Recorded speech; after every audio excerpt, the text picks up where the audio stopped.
जिक्र हक आमद गदाई रूहे रा मरहमामद ई दिले मजरूहे रा दिल जो खाली याद हक से ऐ जवा खानाए शैता है ओ दिल बेगुमा। আল্লাহ পাক রব্বুল আলামিন জমিনটা বানানোর পর একটা ঘর বানাইছেন, ইবাদতের ঘর, হেদায়েতের ঘর। কেমন এক দামি ঘর! আল্লাহ বসবাসের ঘর কেন বানান নাই? কয় জমিনের চিফ গেস্ট মানুষ দুনিয়াতে বসবাসের জন্য আসবে না। কি জন্য আসবে? ইবাদতের জন্য। অতএব দুনিয়াতে মানুষ করবা ইবাদত, বসবাসের জন্য আল্লাহ বানায় রাখছেন জান্নাত।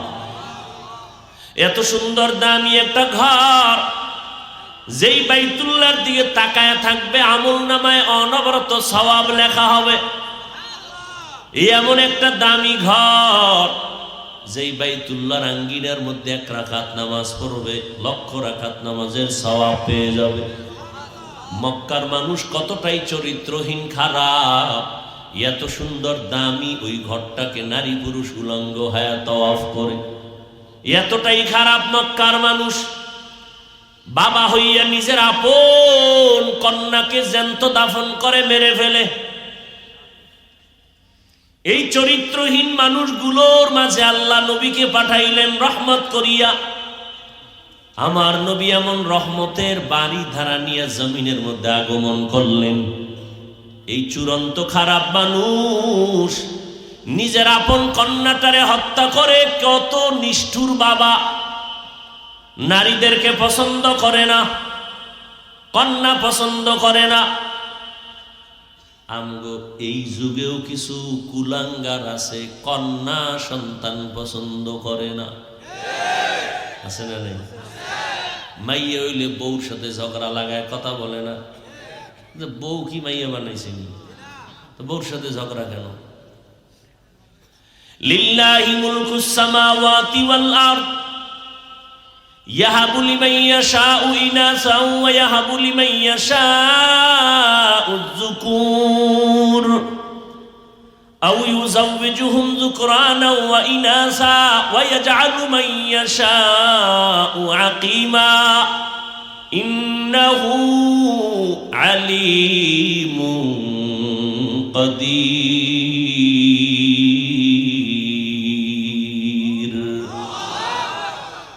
আসমান জমিনের মালিক কে?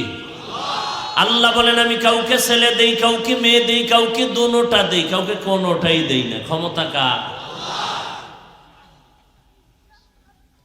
না কোনো পিসাবের? পিসাব যদি মাইয়ে হোলা দিতে পারতো তাহলে এই জমিনে কোনো বানজা মহিলা থাকতো। আর আপনারা স্লোগান দিতেছেন ছেলে হোক মেয়ে হোক দুটোর বেশি না, একটা হলে ভালো হয়, না হইলে আরো ভালো। ভাইরা আমার, এই যে স্লোগান দিয়া ট্যাবলেট খাইলেন, বাঙালি কমাইতে পারছেন কি কমছে না বাড়ছে? এই বহির্বিশ্বে আমগো দেশের যেই লোকগুলো, ওরা যদি সব দেশে আয়, আমগো দেশে উভয় কি না খায় মরছে কোনো বাঙালি? 1 কাঠা জমিনে 50 বছর আগে যেই পরিমাণ ধান হইতো, মুরব্বীরা বলেন তো এখন কি ওই পরিমাণ না বেশি? আগে 10টা পেয়ারা খাইলেও টের পাইতো না জিব্বায়, আর 1 পেয়ারা একজনে খাইতেন। রিজিক কে দেয়? আপনার বাবা। কে দেয়?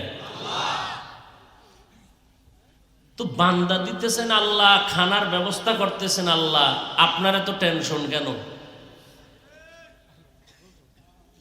আসলে টেনশন তো এই জায়গায় না, আমরা তো আসল কথা কই। এই জন্য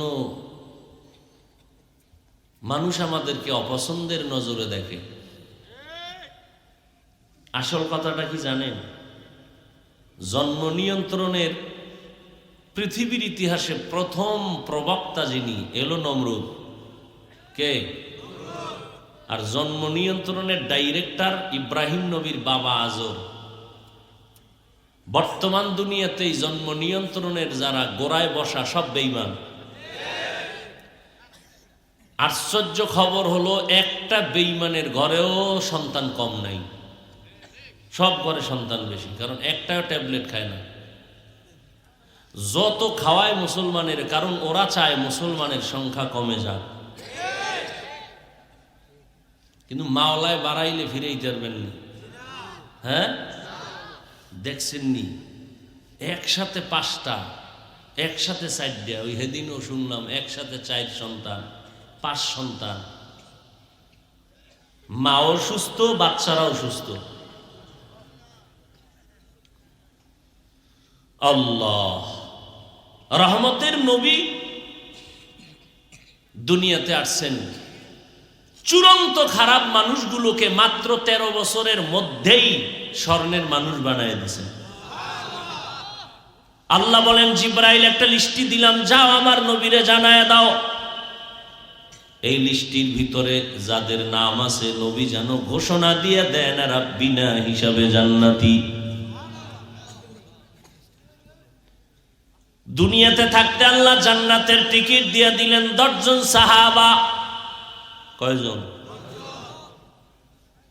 বাকি আরো আছে না সাহাবায়ে কেরাম? সমস্ত সাহাবায়ে কেরাম জান্নাতি। বলেন, সমস্ত সাহাবায়ে কেরাম জান্নাতি। কিন্তু দুঃখ, এই জমিনে বর্তমানে এত পরিমাণ দুশ্মন বেড়ে গেছে, ইসলামের ব্যানার লাগায়া একদল মৌলবী বলে ওমরে ফারুক নবীর সাহাবী বেদাতি ভণ্ড। আল্লাহর কসম একবার, আল্লাহর কসম 2 বার, আল্লাহর কসম 3 বার, আল্লাহি বিল্লাহি তাল্লাহি, আল্লাহর কসম। এই দুনিয়াতে যারা ইশারা ইঙ্গিতে সাহাবায়ে কেরামদের বিরুদ্ধে লেখবে বা বলবে, এদের মতো ভণ্ড বাতিল এই জমিনের কেউ নাই। এদেরকে যারা ভণ্ড বলবে না তারাও হলো ভণ্ড।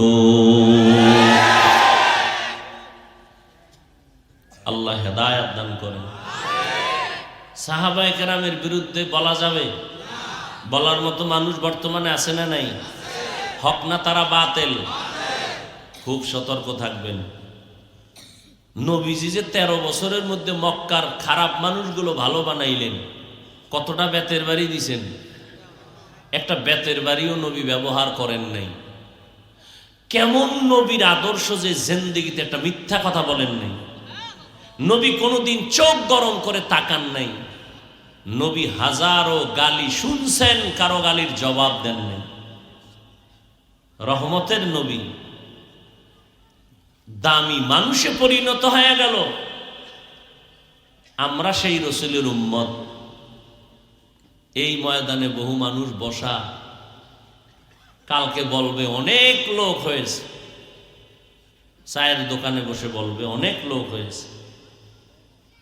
অনেক মানুষ হওয়ার ফলাফলটা প্রমাণ সঠিকভাবে তখনই হবে যখন মসজিদের কাতার বেড়ে যাবে। আর যদি দেখা যায় মসজিদের কাতার খালি, তাহলে বেশি মানুষ হওয়া এটা সফলতা না।